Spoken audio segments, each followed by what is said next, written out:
Cette espèce de grimace, de la noirceur et de la blancheur, produit le spectateur ou le grimpeur ou le skieur ou l'amuseur ou le poursuiveur, enfin le spectateur. Cette sorte de serpent de grimace du spectateur, c'est étouffant et étouffant. J'ai une gravité obscure de spectateur dans la poitrine.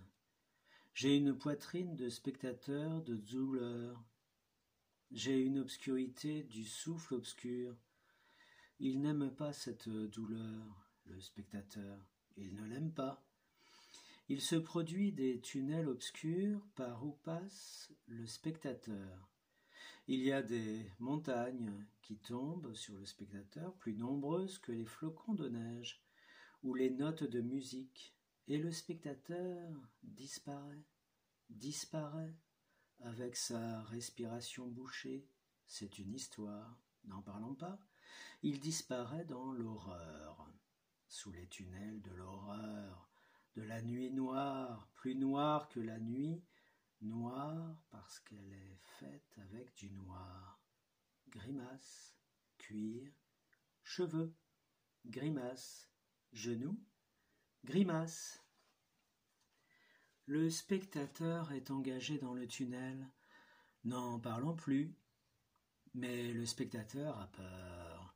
Le spectateur rit, et son rire décroche les montagnes, dont les grimaces sont en somme les entrailles du spectateur.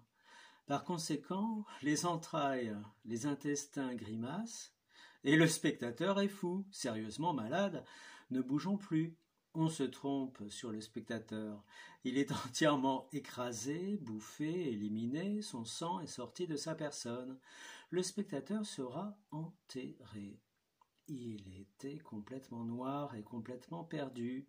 C'était un spectateur perdu puisqu'il n'y avait rien à voir.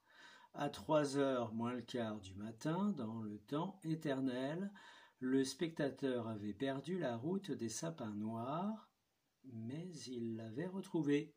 Et on l'a étouffé dans une chambre et on le maintient sur un lit, les bras en croix comme le Seigneur. Alors l'obscurité qui passe entre lui et son poumon ressort et refait la route en sens inverse avec une mauvaise odeur.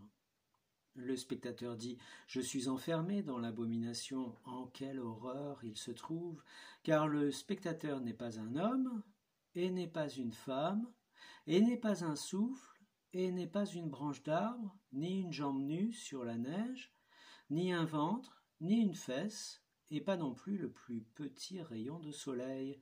Le spectateur est un maudit, parce qu'il a entendu la parole. Et cette femme fut couverte par lui. Horreur, vase, con. Le lévitique du spectateur, tu ne coucheras point avec un homme comme on couche avec une femme. C'est une abomination. Mais il s'en fout, et comment? Le spectateur est malade, il rigole. Où et où? Où et où? Qu'est-ce qu'il y a, bitume? Très malade, éloigne-toi. Ô personnage moral, un conseil, éloigne-toi, le spectateur n'a que mépris pour ton attitude. Il connaît tes trucs. Viens plus près, mon gosse, nous dévoilons ce qui se passe en enfer, où le spectateur, condamné, justement par ses instincts, à son habitation ordinaire. Toutes ces histoires de noirceur doivent le conduire là, et la rivière glacée qu'ils ont mise dans son dos n'y change rien. Écoutons le spectateur. Mais ça t'est égal, les femmes, dit. Viens par ici et mets-toi nu. N'aie pas peur, je suis un artiste. Vous saisissez le maléfice suprême, vous entendez bien, artiste. Le spectateur, en disant ça, tremble profondément. Manifestation de l'obscur